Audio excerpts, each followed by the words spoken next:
back. You better bloody believe it. Ba-da, ba-ba, ba-da-da, ba-ba, ba-ba, ba-ba, ba-ba. Footy Unfilterated. That's right. Episode 2. That's right. They allowed us to do another one. Can you believe that? I'm your host, James Clements. With me on the other side of this here screen is our main man in Amsterdam, a bloke whose team has yet to lose a game in this AFL season, unlike my stinking team. I'm wearing the hat this week. But Jez, what is cracking? Mate, I'm just undefeated for the first time in a long time, so I'm just living it up.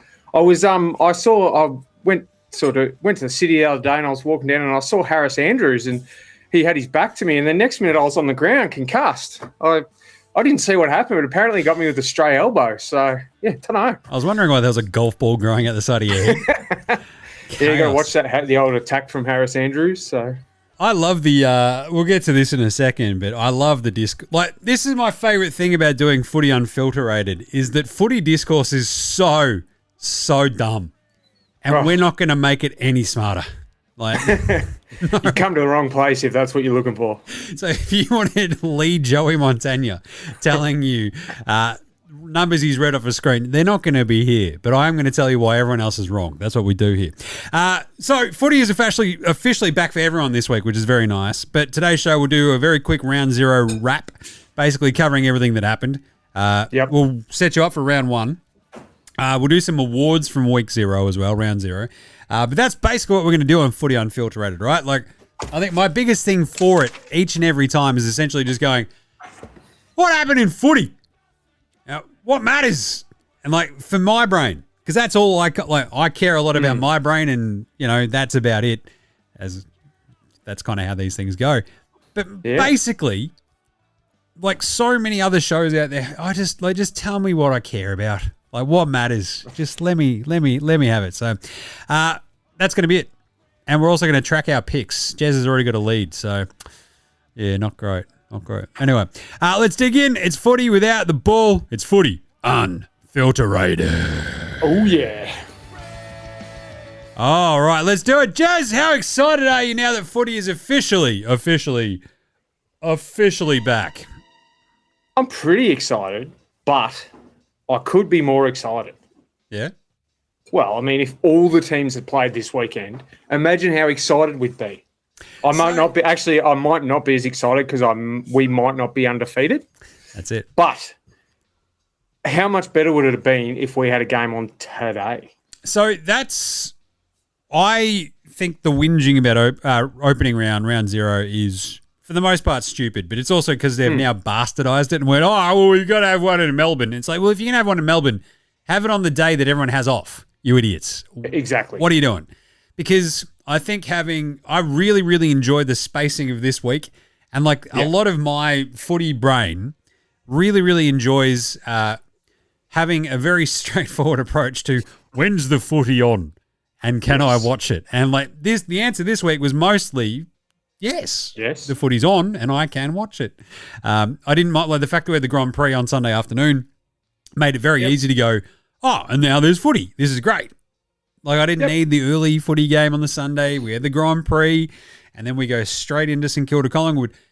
But if you're going to have it when there's a public holiday in Victoria, have a game on the Monday. What are you doing? They could have easily made one of those games on Saturday and moved that to the Sunday afternoon night and then played today. Yep. And it would have been great. We would have had footy every day, but instead we've got a day off, essentially, where we could have had the traditional, well, not traditional, but the 3 o'clock start, and we could have been at the pub sinking tins watching the footy. Other bastard. I would have been I still would have been stuck in traffic, apparently, same as every other bastard from the surf coast trying to get back to Melbourne. That was horrible, but anyway. I did spend the weekend down the beach, which was great. So Carlton, Sydney, we'll get to that in a second, but I do my the beach house down there that's owned by my in-laws, who are currently literally in the middle of, I think, the Indian Ocean, having just been to Antarctica. But they've got a great, just the telly's awesome. And that's important, a sick telly. And a beer fridge. And I'm like, that's also important. So this is better than my house. And now telly is good, Question. but I've only just got a fridge. Distance from fridge to couch. It's very, very important. It's about you do have to turn a corner and then go into the shed and then back out again. So it's not as close as at my house, but my house is a lot smaller than that one. So anyway, footy was back. It was great. What's the news that's come out of the weekend, Jez? We got a bit of tribunal action, as you mentioned. Harris Andrews. So Arnie we had Jones. The undisciplined Lions. They were a bit like the old unsociable Hawks from the from the three-peat. But Harris Andrews, they're carrying on about 3 weeks, but I think in this day and age, it's about right. I watched it a couple of times just to, try and act like I know what I'm talking about. But he threw his arm out intending to hit him. If you do that, you're trying to hit someone. And if you get them in the head and they're concussed, then you cop your whack. And I don't really have a problem with it. I think it's just stupid. Just stupid. So it was weird. Like, as you're watching it, it was just weird. And again, the discourse around is like, he wasn't trying to hurt him. It's like, if any time yes, careless is the phrase that we keep hearing, right, for this one. He was careless. But, to throw your arm back in a contest, it's just a bit strange. Like, what are you doing? He looked at him and then he threw an arm. Now, I'm sure he didn't intend to hit him in the head, but when you throw an arm like that in a contest, especially if he hadn't looked at him, I could almost go with that argument. But he looked at him, threw an arm, it hit him in the head, knocked him out. He had the wobbly boots on all the way off, and 3 weeks is I'm good. I would have been happy with 2 or 1. But you do the crime, you do the time. So move on. The Darcy Gardner one was another. I just brain snap. Yep. What happened there? So that was. And Zach Bailey a week as well, which they're not going to contest, but they are going to contest the Harris Andrews and Gardner one. So I don't know. The other little bit of news was that we're going to bastardize opening round a little bit more, and the Crom want in. They're like, we want in, and can we also have one of the games? And you're like, this is just another round now, you idiots. So then they want in, and then the following year it'll be Fremantle want in. Yep. And then Tassie will have to have a game when they come in. Yep. So who's going to be left not playing? 3 teams. What do we call it? Round 1. Let's call it round 1. We're all fine with that. Geez. I think there's also the weird hiccup once they hit. Obviously, there's ground squeeze and all this sort of stuff with the Gabba redevelopments and stuff. Anyway, it's going to be chaos. I think it's a great time to play some of those games in the regional areas if you can. Why not use the grounds that they use in the preseason for some of the, you could come down to Melbourne and play St Kilda and Port Adelaide at Princes Park, or Ballarat has played AFL. Why aren't we? Why do we persist in playing in Ballarat in the middle of winter when it, as you and I both know very well, is freezing cold? Why don't we play there in the first weekend when there's a chance it might actually be above zero and not blowing 100 miles an hour wind? Yeah, well, where the Northern Oval is, it's still going to be blowing a million miles an hour anyway. It's a wind tunnel, but it could be a little less icy than it normally is. But they should actually just kick opening round. You're right. Opening round should actually just be what NRL do, community round or whatever, right? And you sort of look at them and they're playing in Bathurst, and there's just dudes just standing up against the fence with tins, and you're like, this is what it's all about. Opening round in AFL should be the same, where it's just screw it, we're going everywhere around the country. We're going to open up to the community, and away we go. Grassroots footy. That's what it's all about. Go to Bunbury in WA. Go out to somewhere in regional South Australia. I'm not sure that they've obviously got finals up in the territory at that time, so maybe let them have their flowers, leave them alone. But there's opportunity there to grow the game internally instead of worrying about going to places like Vegas and India and all that sort of stuff. Let's focus on what we've got here. We've got a unique Australian game. Let's just play it here and play it where people actually want to see it. You don't want to go to Shenzhen again? No, thanks. Send Port and St Kilda again. That'd be great. A couple more games. What is it? Collingwood, St Kilda in New Zealand. Amazing. Anyway, look, I don't know. There's lots of other newsy sort of stuff that'll pop off during the week, which will come down to mostly, debutants, round one, all these sorts of things. There's not a giant amount elsewise outside of that. Like, the talk you'll cop this week will be, we should expand opening round and just call it round one. It's like, just do that. But I think the community round is the best idea because this is the sort of way to get just folks excited. Hit the grassroots, go 40 years back, and it's back in a big way. Like, let's go to Waverley, Icon Park. We'll play in Cardinia Park. We'll play in Ballarat. It'll be awesome. Yeah, let's just get it all around the joint. I don't even know if there's a ground still at Waverley, but whatever. There's a ground, but I don't know that there's anywhere to sit. Yeah, so. Anyway. Hey, let's wrap up. Round 0. Sydney 132, Carlton 69. Yeah, good game. Gold Coast. Come on now. At half-time, it was looking good. So what we're going to do for each of the game wraps throughout this season, we're going to give me 3 things. I just need to know 3 things about this game, right? And they're just, for me, my footy brain is always nebulous. It's just like, what was that thing I remember for that thing the most? It's very simple. And what I remember the most from this game is that my heart was beating a million miles an hour at halftime going, what if we just won the flag? What if we're good? And then the third quarter happened, Jez, and we gave up the third highest score in a third quarter, I think, in history, which is bad.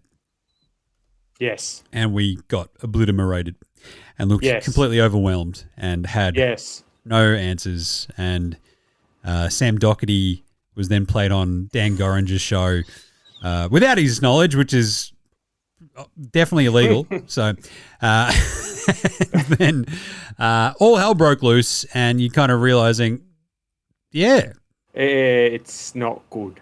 Not great. So obliterated. But I think for the Sydney side of things, like, Carlton looked good because literally Doc laid it out perfectly, right? The contested ball, it was all, grunty sort of stuff. Carlton are a little bit built for that. They managed to basically play the game they wanted to be played, and then Sydney went, enough of that. We're going to play it our way. And then we had no answers because I don't know how good our coaching staff is. But this number two was just watching Goulden run rampant, watching Heaney cop that big hit, and then just sort of bounce up and just go, righto, now it's on. And you're like, oh, God. But I feel like that combination of, like, McInerney, Papley, Curnow, Amati Party, like, it's just a lot, right? They just, every time, because they're fully healthy, essentially, going into this year. And it was kind of like one of those things going into this game. You're like, oh, they've got, like, basically a full list to choose from. That's horrifying because they're loaded. Yeah. And they obviously kicked the absolute bejesus out of us. And I guess the third thing to come out of this is that the Swans are obviously the greatest team we've ever seen, and they're going to win the flag. I'm so back. They've taken your flag already. I'm back. That's disappointing. Yeah. I don't know. I feel like this, the preseason flag, the Carlton won. Sydney now possess it. So whoever next beats Sydney, they get the flag. It's like a wrestling belt. Gotcha. But yeah, look, Carlton underwhelming in that second, like horribly underwhelming in the second half. Lack of composure, lack of polish, not a surprise. There's like some nice little moments, like Cooper Lord was awesome, Jagger was pretty good. But like everything else, you're just like, oh yeah, we don't have Chera out there. We don't have Akers out there. And like when you're saying stuff like that, you're like, that's bad. Because they've not been, I don't know, burn the house down great. But look, Walsh had a couple of nice little moments. But the forward line of Harry and Will Hayward popping up and Brodie Kemp, it's just very whelming against a good team like Sydney. So good job by them. 132 to 69. Nice. Yeah. Did you have any other thoughts on this game here, Jez?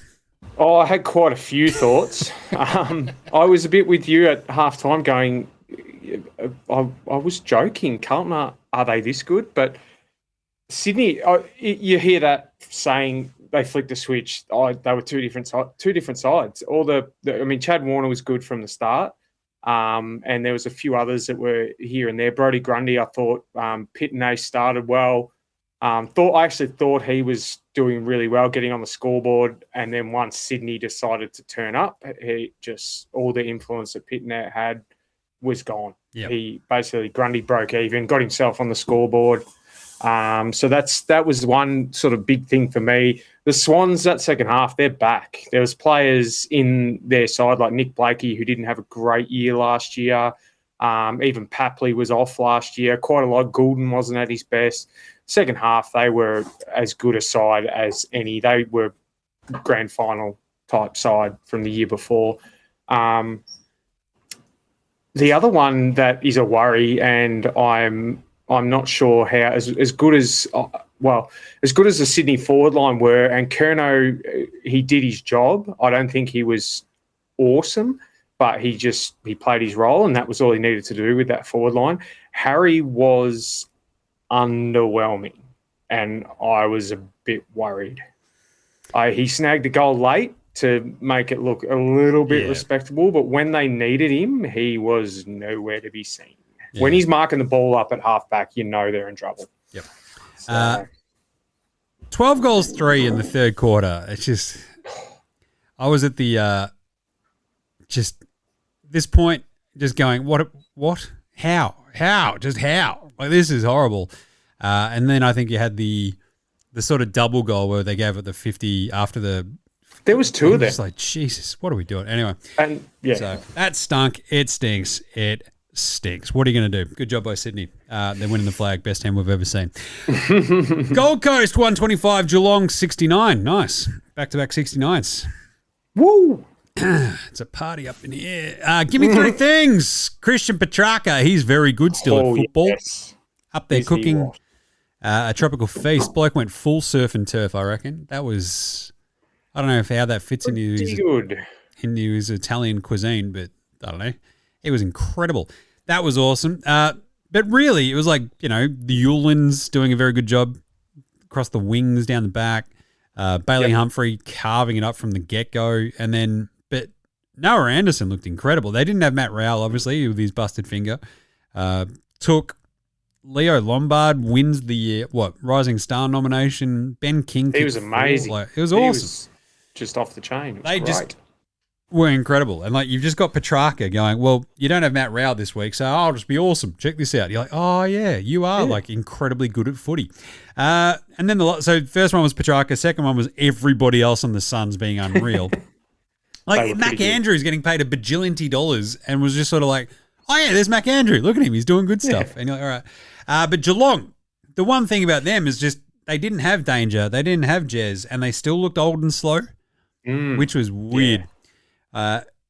It wasn't until late that they even got, they were getting absolutely pumped. It was 85 points at one point, right? They look. I was genuinely thinking 100s on the cards here, the way it was going, but yeah. And Dempsey kicked a few late just to sort of give it a bit of respectability, but that's, I don't know, this was my worry about Geelong, that they just sort of looked a little bit like a beat behind, which you don't really.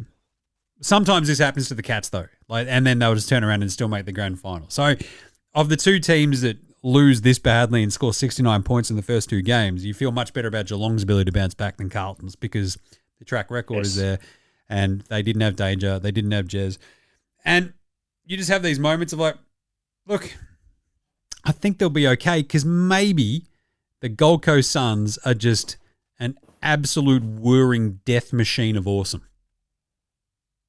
Scary Suns. They are.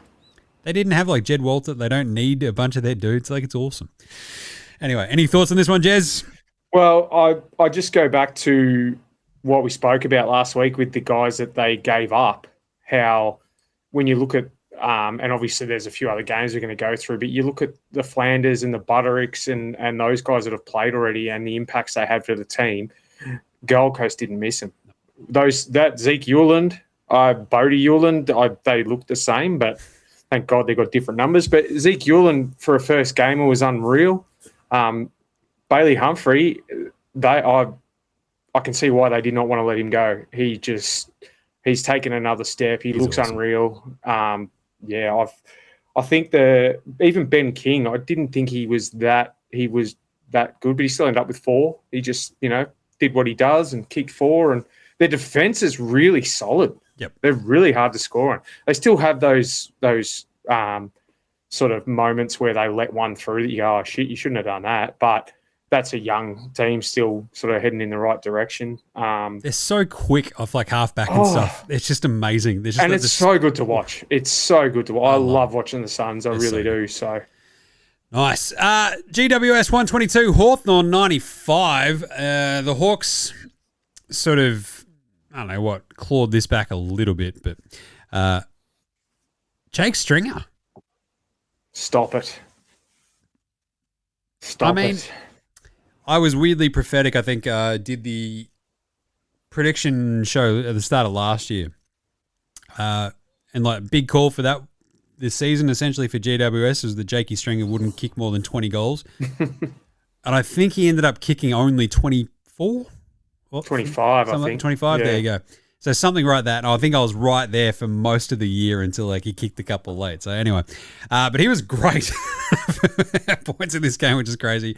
Clary looked like he rediscovered his love of footy, which is all good because especially with Tom Green being out, and I talked about this when we did the GWS preview last week. Tom Green is like, the straw that stirs the drink. And then you go, they could just put Clary in that role for a lot of it. And it's kind of the contested footy. He's all about this. He still feels like a little bit janky here and there, but they've got so much talent around him.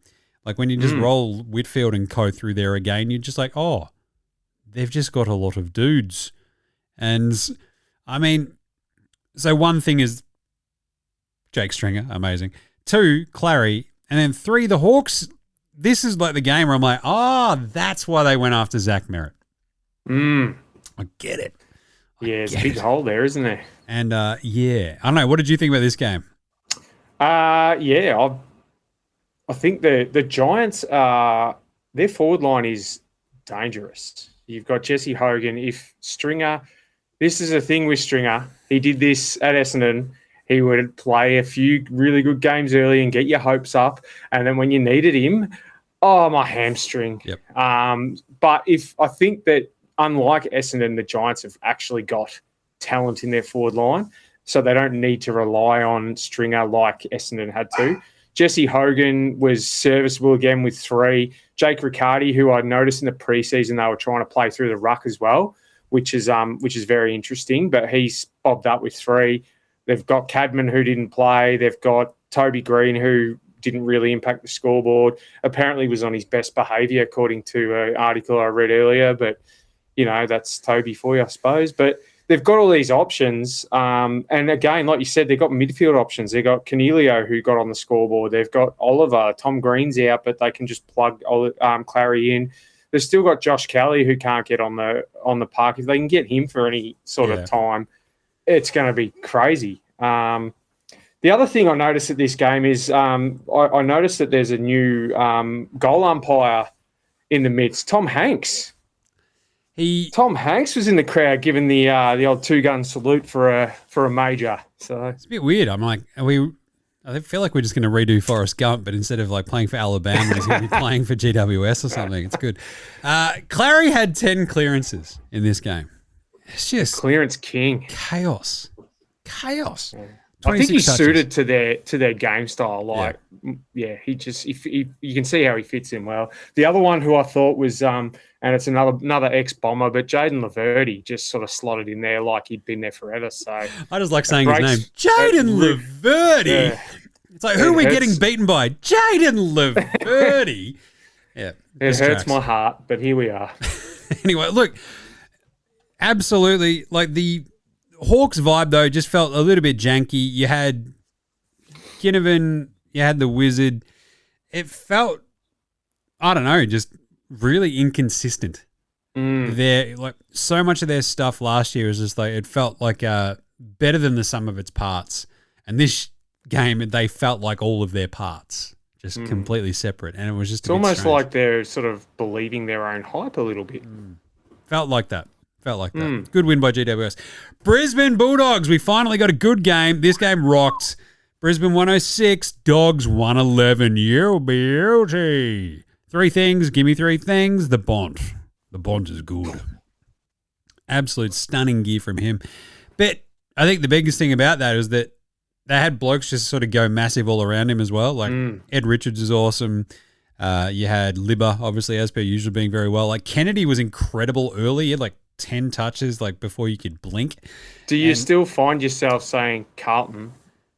WTF. I was at that game where they benched him and subbed him off against Brisbane in the elimination final. I remember. Taking the squid up there, and you're just like, why are you taking... Like, Kennedy's the only dude who can maybe sort of turn some stuff around out of, like, nothing. Like, that's what Kennedy does, and the Dogs use him so much better than we ever did. And they just let him walk. He's amazing. So, great job, Carlton. Well done, everybody. Buderick, as you mentioned, right? Like, you sort of see these guys come from the Suns. Like, even Ainsworth, when the Blues played, he was solid. He didn't have a massive game, but sort of did what he... I mean, you can sort of see his role getting bigger, but Buderick was incredible. Like, I thought he was really, really good. But I think that's kind of the thing. Like, the Dogs, so much of, like, number 3 of the gimme 3 things is that this is big for the Dogs, which I'll get back to. But so much of their stuff sort of simply comes down to, like, not losing games like this. Yeah. And they didn't lose this game. They won it. And this is why it was so big. So, number 2, the Lions absolutely felt like they were never out of second gear, I thought, and they were still right there with the Dogs' very, very, very best. Like, Lucky Neal almost had 40, but, like, it was still just like they knew that they could win the game almost at every moment of the game. Yeah. They never panicked, and they still nearly won it, and they probably could have, should have, would have. The Dogs, this was much bigger for them than I think it was for Brisbane, right? That's the sort of takeaway I got. And I think they'll sort of gel a little bit more. They'll be fine, whatever. But this was really big for the Dogs. Big win. You could see Bevo post-game absolutely giddy with it all, having a great time. They sung the song with gusto. So, I don't know. What did you think about this one? Yeah, I was much the same. Again, Kennedy is the one I can't get over the fact that Carlton let him walk and how much of an impact he's had at the Bulldogs. Like, he's almost that glue sort of guy. He's the Mr. Fix-It. He'll just go in and get shit going, like you said. And, if these other guys are having a down day, it always seems to be him that's in and under and getting it going. Charlie, for the Brisbane, Charlie's back. He had the motorbike going. He had the country road on repeat, and I think he ended up with 4. Yep. But he looked better for that whole game than he did for the entirety of last year combined. So, he was on one. Just the undisciplined Lions. Like, I think they'll obviously correct it. I think they're too good of a club to let that sort of stuff continue on. But at the same time, like you said, they look like they're in second gear. They're obviously not worried about a loss like that at this stage of the year. I think if they get to round 4 or 5 and they've had 3 or 4 of those losses, they might start to worry. But I reckon you'll probably find they'll be round 5, let's say at the worst 3-2, probably 4-1. Yep. Because I think they play both of our teams in that period, so there's a couple of wins. But I don't think it's anything to worry about for Brisbane. I can see them just going, we'll put that one down to experience and move on. Yep. Yeah, Bont, 3 goals, 19 touches. He was awesome. It was just stunning how good he was. Tinglish around the ground. Sam Darcy didn't exactly dominate proceedings, but he's that big and that good. Every time they go forward, you're just like, Sam Darcy. Sam Darcy. And then one day it'll all just click. Yep.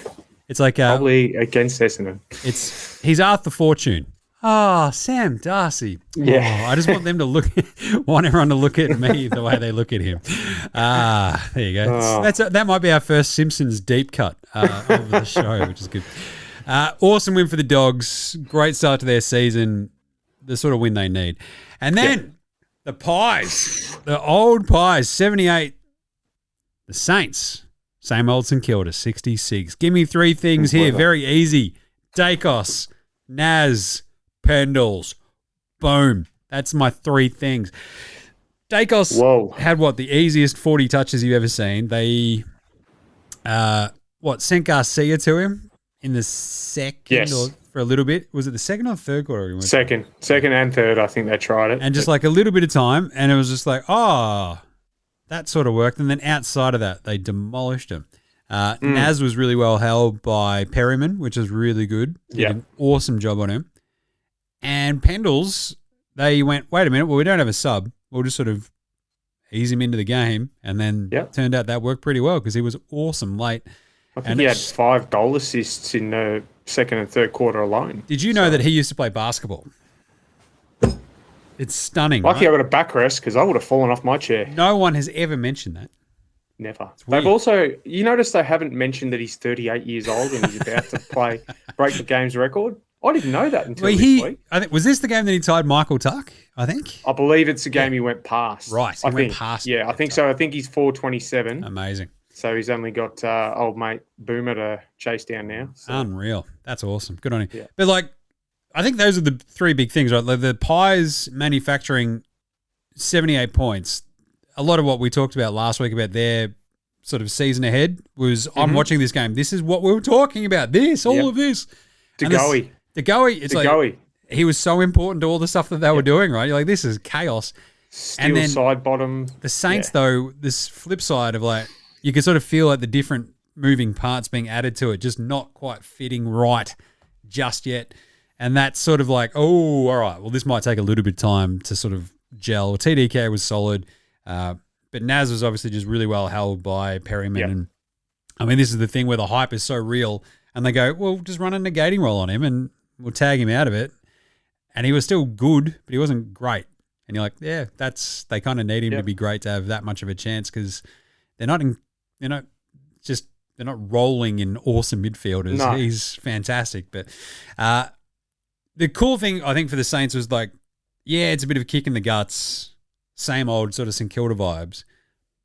But they were right there until the end. The weird part for me, I think, in the last 3 minutes of this game is that the sort of spice went out of it. It's like, you're only 2 goals down. Like, what is... Yeah, they seemed to take the foot off the gas, didn't they? And it was like, in the last minute, they're just finally like, oh, God, actually, we can still steal this. Yeah.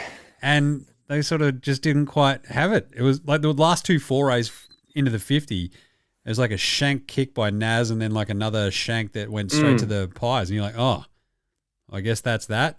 And the Saints are like, well, game over. Yep. Any other thoughts from you, Jess? I just thought the Saints got a bit of stage fright. All the carry on before and after the game about their biggest crowd and all this sort of stuff. You played Collingwood. That's what happens when you play Collingwood. Yep. You know what their other biggest crowd was against Essendon when we gave them a home game. And we weren't even good. So shut up, St Kilda. I think they got in their own heads. They played Naz forward for far too much of that game when they needed someone to break the game open in the midfield. A lot of their players were quiet. Obviously, TDK was okay. Marshall going down early didn't help. So, he pretty much had to do all the ruck work. The other newbies were okay. Liam Ryan kicked one, didn't do much else. I didn't really see much of Silvani. Flanders had 28. The one goal that Liam Ryan real kicked quiet start. Was amazing. Like, yeah. And that's what he gives you, isn't it? He'll give you that. What a goal, though. But, yeah, he also missed another one where you probably should have kicked that one. But anyway. But they missed a lot of easy shots at goal, St Kilda. Yep. I did listen to a quarter of this on the radio while I was walking the dogs. So, and just they just seem to miss a lot of their possession efficiency. From what I saw, was pretty average.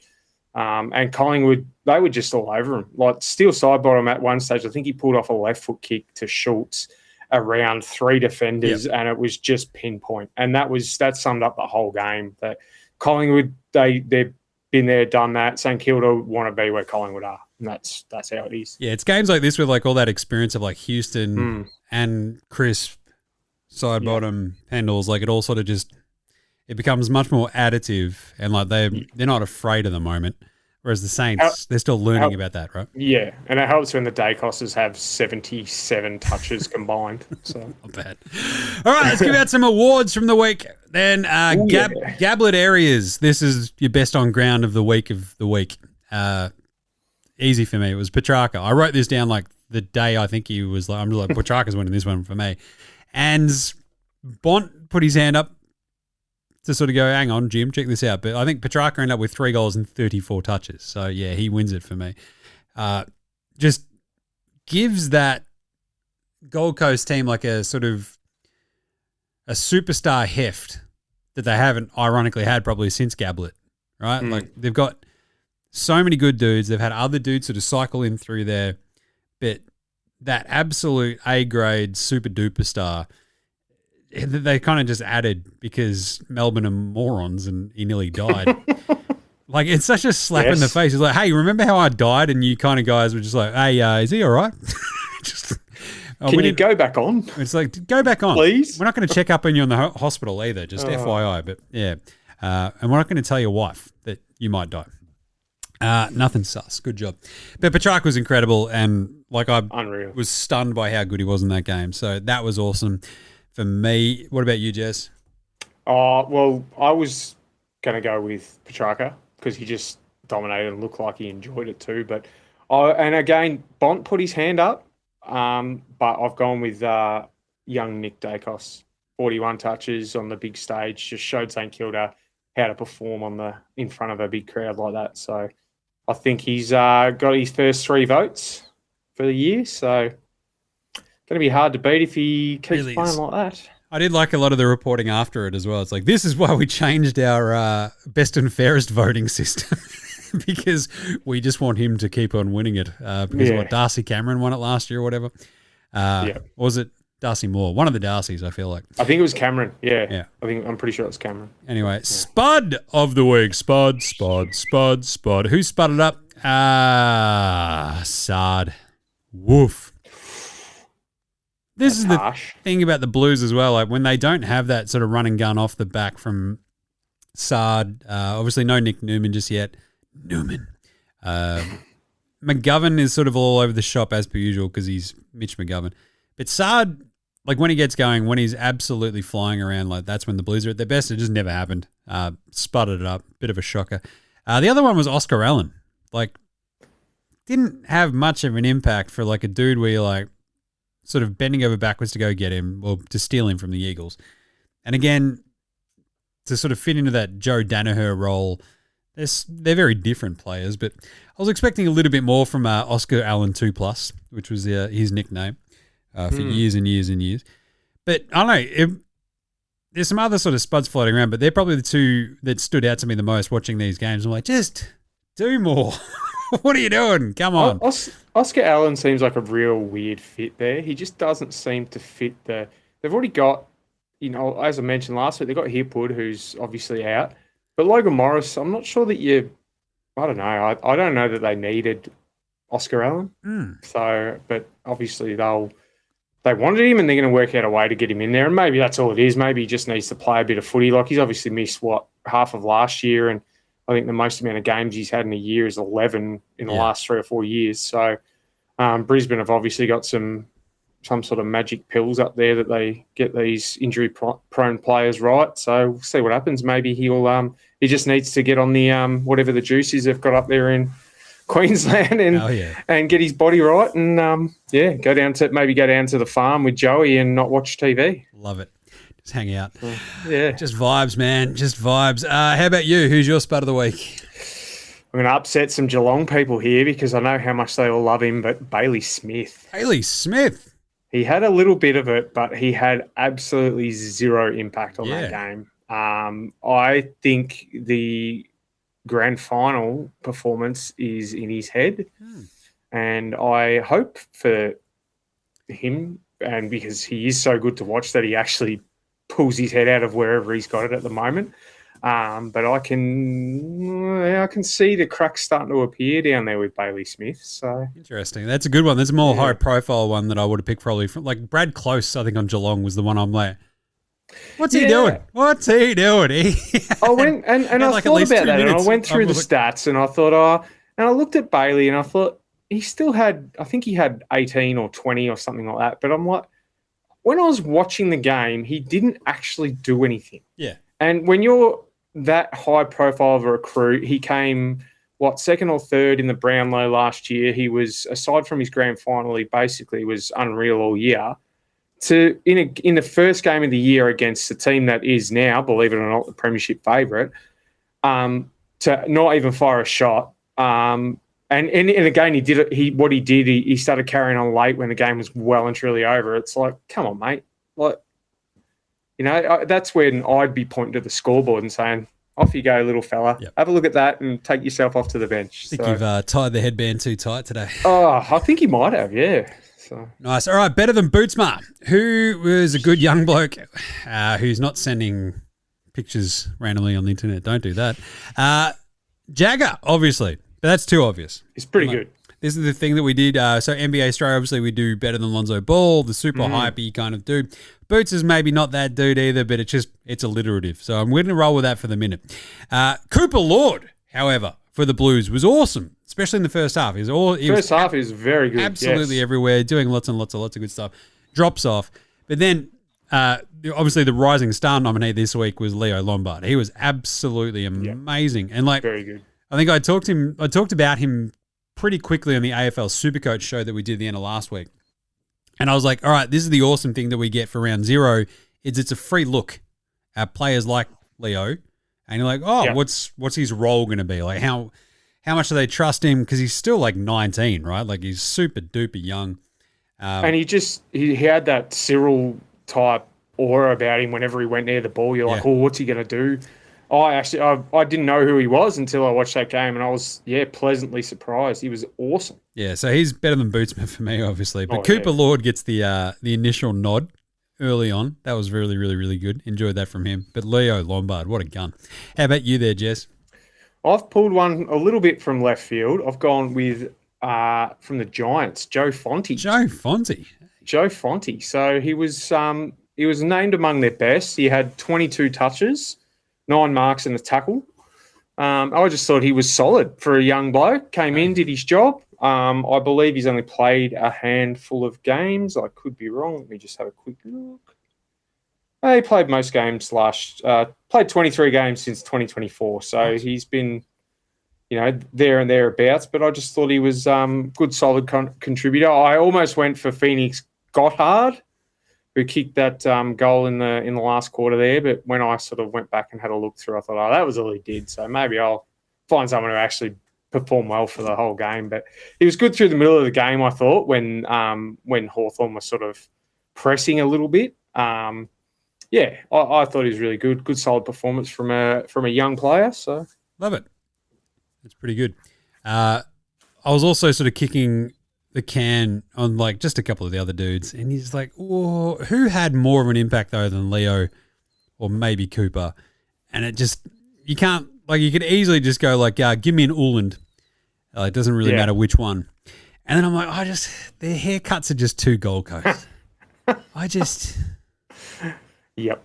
Right. They're sort of the dude at the bar who starts something with you, and you're like, I'm too old. Get it.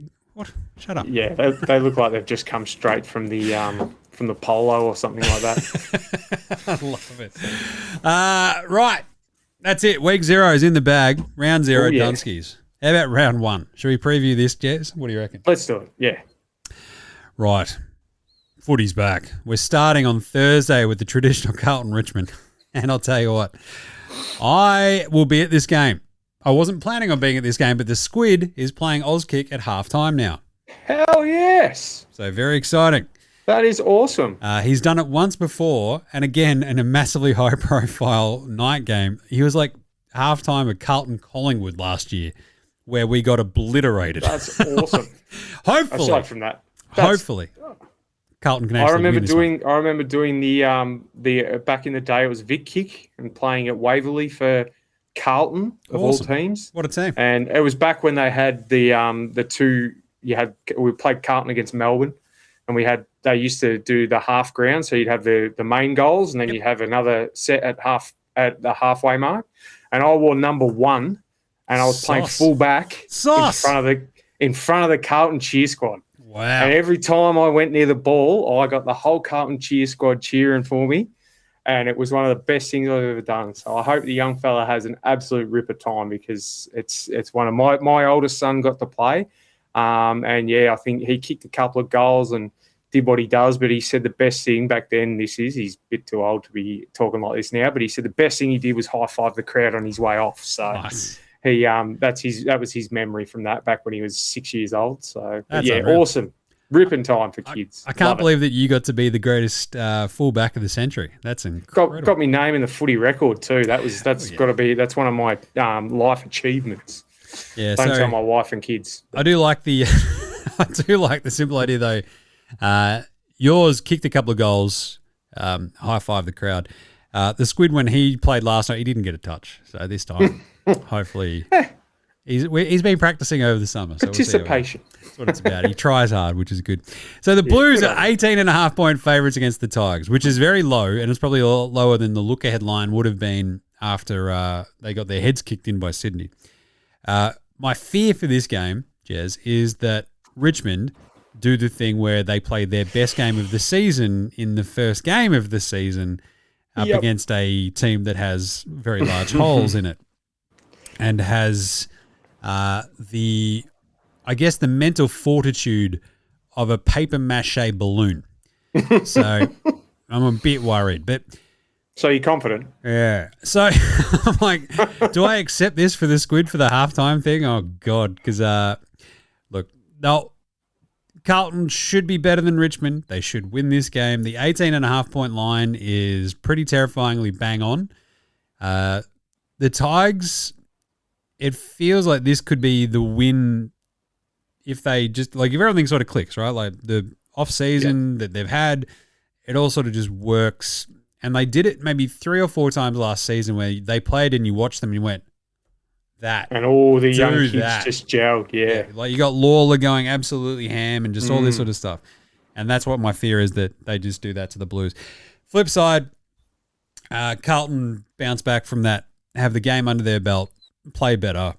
Harry McFive kicks Harry McFive, and we just take care of some of these kids, and it's all good.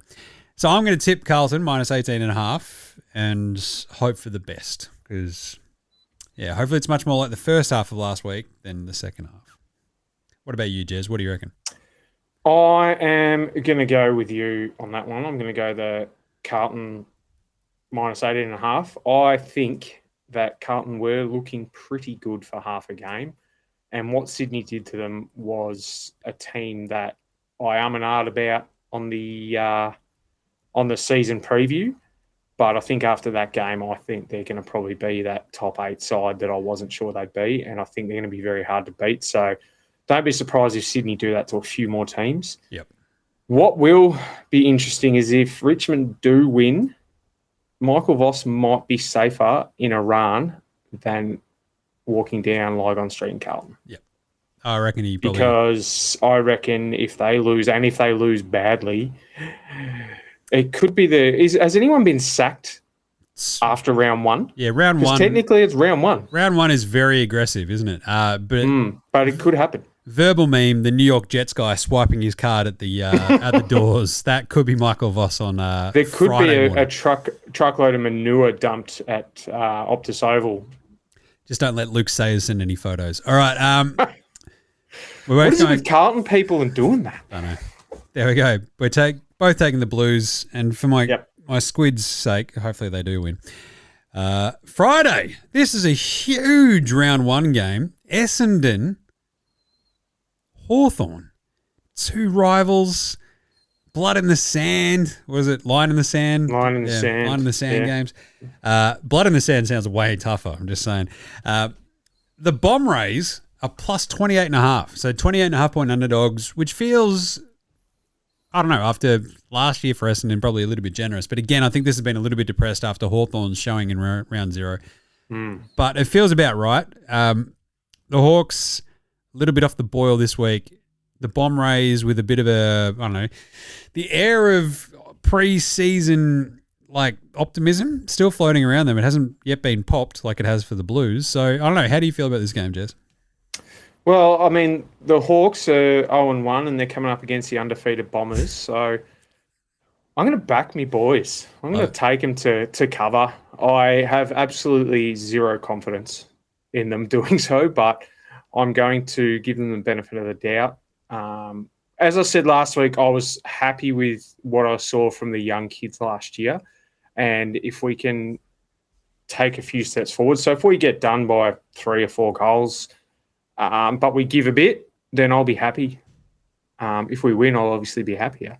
But yeah, I think we can cover that. And I wasn't overly convinced by Hawthorn, and I think, as we mentioned earlier, they've got a little bit, still got a little bit of improving to do, Hawthorn. So hopefully they don't do that for another week at least. So yeah, I'm going to take the Dons as well, just for the. I think there's enough run and gun with the Bombers, and we've sort of seen that in the last couple of years where their defense is like shaky enough that it feels like they just go a little bit all out offense. And we know the Hawks can have a crack at that, but I think the Bombers can stick.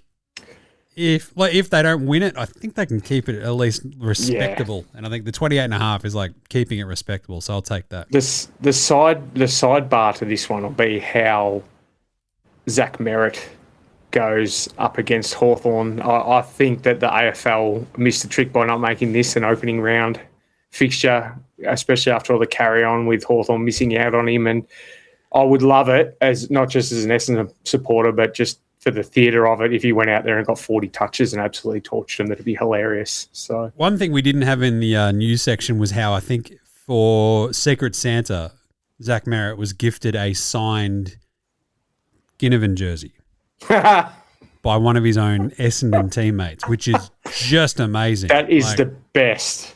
That is so good. I was so jealous when I saw that. I did not know that. That is so good. Perfect trolling. Absolutely amazing. Saturday, we go to Dogs GWS.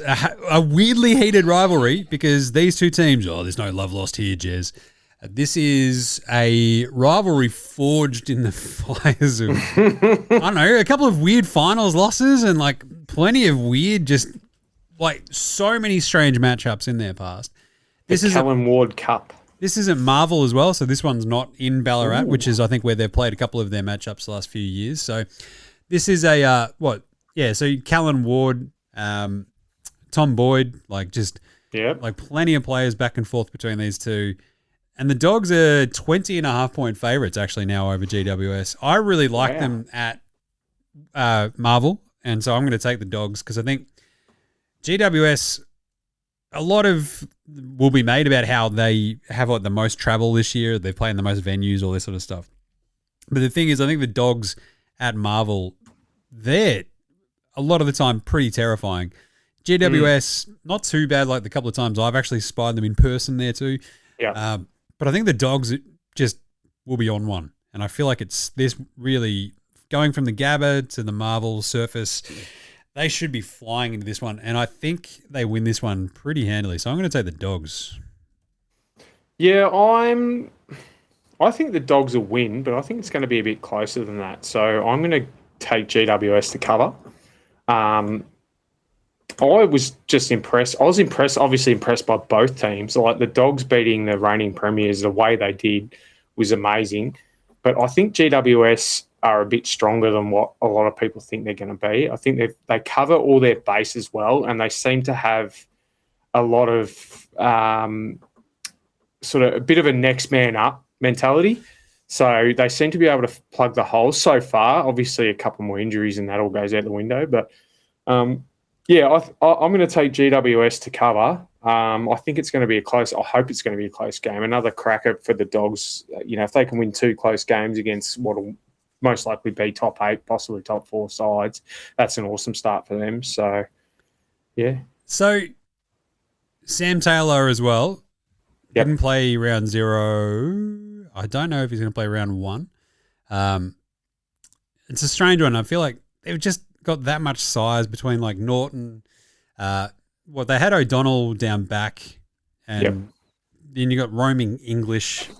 Obviously, Sam Darcy, and then like when you can throw Bont forward as well, it's just an embarrassment of riches. But I really, the 20.5 felt a little bit rich when I saw it. I'm like, are you serious? 20.5? Like GWS won this week. What are you doing? But then I'm like, I've talked myself into it, and I think they win it pretty handily. But then we have Geelong Freo, 10.5-point favourites. A weird game. Freo, I don't know. It's just, this is it, Cardinia Park. GMHBA. Are you with HBA? My head went that way, man. I went that way. And 10.5 points feels rich, I think, for the Cats. If they win this, I think it's a real close one. I'm going to take Freo at the line, the 10 and plus 10.5, because I think they're tall timber up forward between Tracy and Voss and Jai Miss and all their dudes up against that Cats back line. I don't know. I'm a little bit worried about the Cats. They didn't look good this week. Nope. I'm going to go Freo to win the game. Nice. I have no confidence in Geelong at the moment unless there's even if Jezza and Danger come back, which I don't know if Jezza's plans. If Danger might be an in, but I can't see him changing the game that much for them. And Freo, they could be up there with the Suns. They've got that much promise on their list that if they click, that could be another big loss. And it'd be even worse for them if they lose big down there at their spiritual home. Yeah. It's weird. It's going to be a really strange one, but I think Freo... And all the Geelong people watching and listening to this are going to hate me and probably going to let me know about it, but just make your team good again and I'll shut up. I like it. The GMHBA Fortress vibes have always been for real, but there's like always one or two teams that just go, we don't care. And it's like Freo and GWS or whatever, I think, that roll in and just go, cool, man. But Brisbane have always done well there. I think the Suns have won a couple there now. So anyway, I'm going to take Freo. I think that between Sarong, Brayshaw, like just that, like if Hayden Young is up and about and if he's actually playing, because I think I believe he is. I'm pretty sure he's up, ready to rock and roll. He was dinged up like in the last practice match, but I think it wasn't too crazy serious. But I don't know, I just kind of really like Freo this week. We talked about it last week and here we are. Sydney-Brisbane. This game rocks already. How do we get this for round one? This is one of the two. Like we've got an awesome Saturday night lineup this week. It's chaos. I love it. Thank you. Like you can make a massive hullabaloo about round one. I've talked about this before. Like round one, sometimes you're kind of like, we don't really need the top-notch, knock-em-dead matchups because we're just happy that footy's back. Yes. But to have a couple in there is very nice. It's like you've got Carlton, Richmond, whatever. Both teams stink. Essendon Hawthorn's a ripper. Dogs GWS is chaos. That's great. And this and then the following one are very, very, very good. You've also got the JHF Cup on Sunday. But Sydney 15.5, Brisbane. How do you feel about this one, Jez? I'm feeling Sydney, I think, at home, but the 15.5 worries me, so I might take Brisbane at the line. I'm on the fence with this one. I don't like the line, but I can also see Sydney. If Brisbane turn up and play like they did against the Dogs, I can see Sydney winning by 5 or 6 goals. So I'm gonna go Sydney at the line. Because I think that, I think Brisbane are they're still relaxing after a grand final win. So I think they'll turn up to play maybe round 2 or 3. Even though I did say earlier that, well, by round 5 they could be 3-2. So let's say this is theirs 2, and they're going to win the next 3. But no, I'm going to go with Sydney. I'm going to go out on a limb, go with Sydney at minus 15.5, and we'll see what happens. So I think Sydney are that team, if they get a sniff, they'll just run on with it. Last 2 matchups, 92-90 Sydney win, 86-82 Lions win. They were both last year, and then obviously the year before that was both the crackers too. Yeah. Year before that was the grand final. So, and then actually, to be honest, the games before the grand final in 24 were awesome as well. Ridiculous too, yeah. This right. Yeah. So I'll take the points. Very simple for me. So, what do you reckon? You're going to go overall? Yeah, I'm gonna go Sydney minus 15.5. Nice. And actually, I think I've now got that Geelong Freo vibe. So Geelong smashed Freo there last year, but 2 years ago Freo beat them there, and Freo's had a lot of success there. And 2 years before that, recent past, beat them as well. So just saying, don't mind it. Yeah. Collingwood, Adelaide, again, like not a traditional massive, huge matchup, but that's a very fun game of football. So this is a very awesome Saturday night. The Pies are 4.5-point favourites at home against the Crom. Did Collingwood do enough here, Jez, to convince you to take them against the Crom? It's hard because they played St Kilda, and St Kilda were the same old St Kilda. Yep. So do you go with St Kilda or just the Saints that they've always been with a couple of new faces, or do you go with the Saints are going to be good, they just shit the bed a little bit? But I think Collingwood, I mean, winning form's good form. I hate cliches, but it's true. If they play half as good as what they played there. They're in with a shot of winning the game. Having said that, I have picked Adelaide to win the flag, so I'm going to go with Adelaide. I like it. My initial thought is like, yep, cool, Adelaide, sweet. And then I think Collingwood have won the last 4 of the last 5 matchups, and yeah, the ones at the MCG, Collingwood have won the last 3 straight at least. So yeah, it's a bit pie heavy. To the point where I keep on scrolling, and it takes us back to 2015, the last time Adelaide beat Collingwood at the MCG. So I'm going to stick with them, but I might change it before the game. There was a tie back in 2017 when the Crows were really good, but I'm taking Adelaide to cover. I'll take the Adelaide plus 4.5 as well. I agree with that because that could be an absolute ripper of a game. I hope so. We just don't know what the Crom are going to be like this year. They could stink out of the gate and then get really good again. Who knows? Yep. Sunday, the Jason Horn Francis Cup. The Hornet. North Melbourne Kangaroos are 8.5-point underdogs against the Port Adelaide Power, which is pretty funny. Because I looked at that and went, that's a bit of a slap in the face of the Power, but also I'm like, that's a pretty bang-on line, though.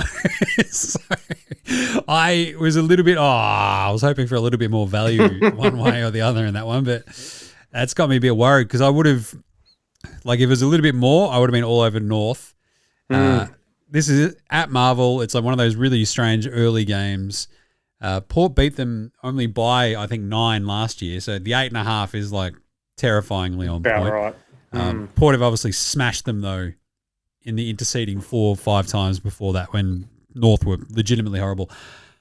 I'm going to take North plus 8.5, though. I think I'm not crazy about the Power this year. I'm not also crazy about the Roos, but I think they should be able to make a little bit of a statement and keep this one close, if not win it outright. So I'll take the points. I think I'm big on Port Adelaide having a slide.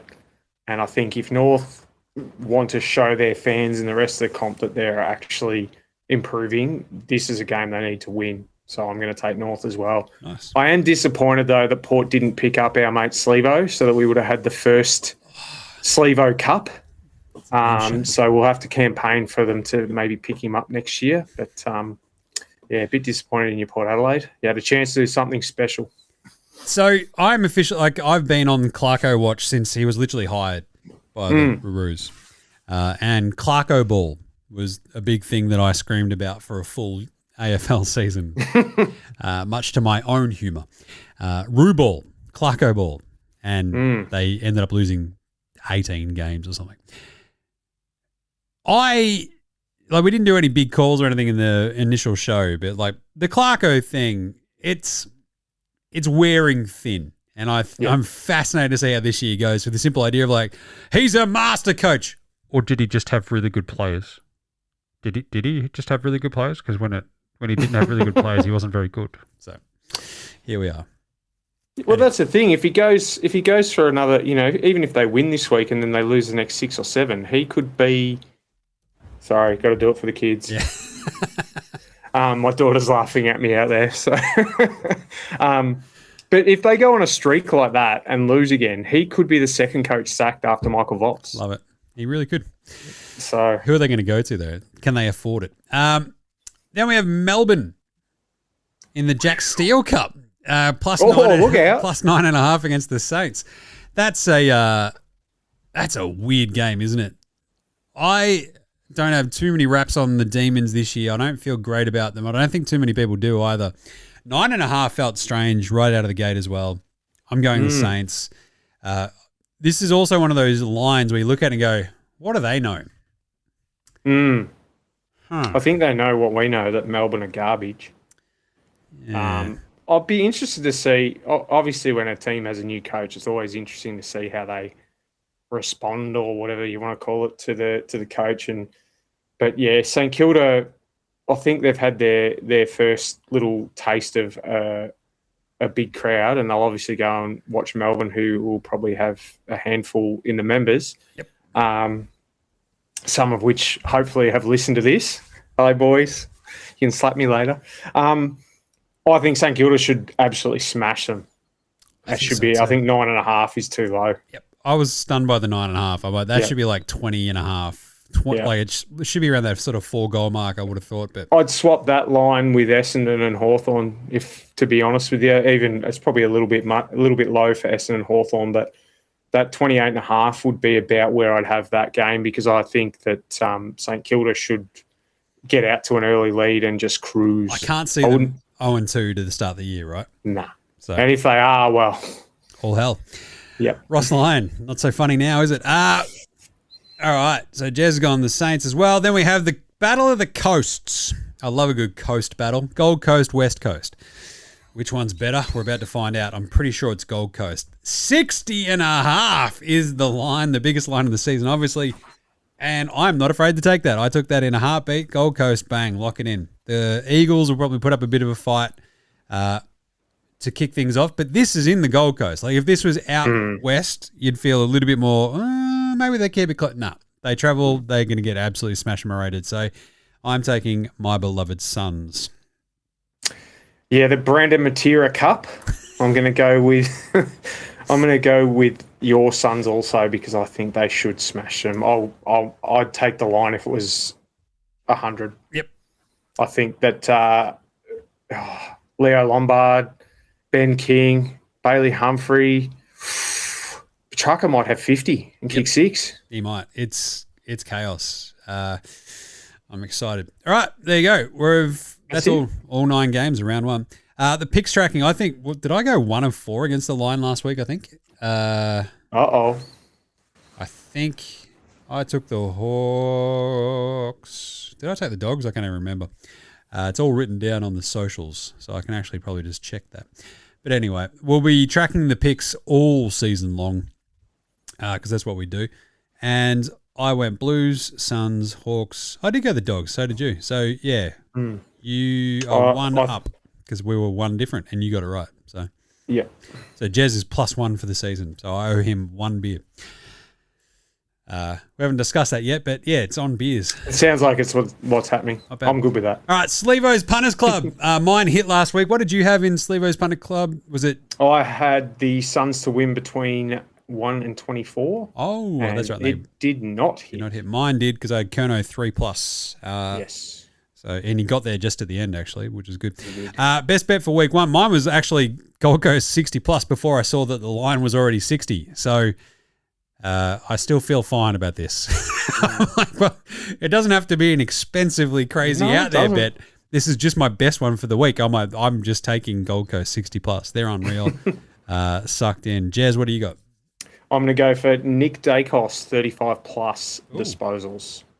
So it's paying I think it's paying about $2.75 at Sportsbet. So I actually put $10 on both of our best bets last week. So I'll keep a bit of a running tally. You're obviously ahead because mine didn't come up. So I'll update that every couple of weeks and see who's ahead on their tips. So I'll do the same again. I'll put $10 on each of them and see how we go. Nice.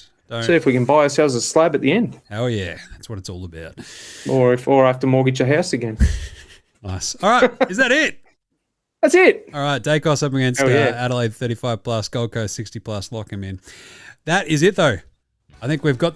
There we go. The outro music. You beauty. That is the round 1 preview show for Footy Unfilterated done for you. So... I don't know. I am absolutely locked in for this weekend. I'm not going away. Yep. I've got pub cricket on Sunday, so I'm already drinking.